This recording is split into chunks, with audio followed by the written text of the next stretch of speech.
আড়াল থেকে মুক্তি আর ছদ্মবেশী মোনালিসার নোংরা চক্রান্ত জেনে ফেলল বিহান। সত্যিটা জানতে পেরে আর এক মুহূর্তেও দেরি না করে মোনালিসাকে উচিত শিক্ষা দিল বিহান। হ্যাঁ বন্ধুরা, এমনটাই দেখতে পাবো আমরা কম্পাস সিজালের আগামী পর্বে। মালয়েশিয়া থেকে ফিরে যখন কম্পাস আর বিহান পুজোতে বসে, ঠিক তখনই বাড়িতে প্রবেশ করে ছদ্মবেশী মোনালিসাকে আগে থেকেই প্ল্যান অনুযায়ী আসতে বলে মুক্তি আর মোনালিসার একটাই উদ্দেশ্য, যে করেই হোক এই বাড়ি থেকে ঋতুজা আর কম্পাসকে তাড়াতে হবে এবং তাদের জায়গায় মুক্তি ও মোনালিসার অধিকার হবে।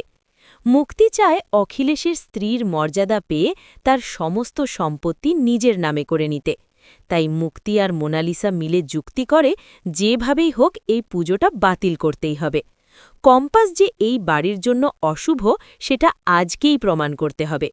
মুক্তি মনে মনে ভাবে, আজকে অখিলেশের চোখে আঙুল দিয়ে দেখিয়ে দেব যে ঋতুজার পরামর্শ কখনোই এ বাড়ির মঙ্গল বই নিয়ে আসে না। যেই ভাবা সেই কাজ। প্ল্যান অনুযায়ী পুজো শুরু হবার সঙ্গে সঙ্গেই মোনালিসা বিহানের ছবিতে আগুন জ্বালিয়ে দেয়। আগুনের তীব্রতা দাউ দাউ করে বাড়তে থাকলে সেটা ঋতুজার চোখে তড়ে আর পুজোর মধ্যেই চিৎকার করে ওঠে। বাড়িতে সবাই আগুন নেভাতে ছুটে গেলে কম্পাস সেখানে আঘাত পায়। বিহান কম্পাসকে সরিয়ে নিয়ে ডক্টরের কাছে ফোন দিতে নিজের রুমে আসতে গেলে মুক্তির রুমে মোনালিসার আওয়াজ পেয়ে এগিয়ে যায় বিহান দাঁড়িয়ে বলতে থাকে, কি ব্যাপার, এটা মোনালিসার গলা না, ও এই সময় এখানে কি করছে?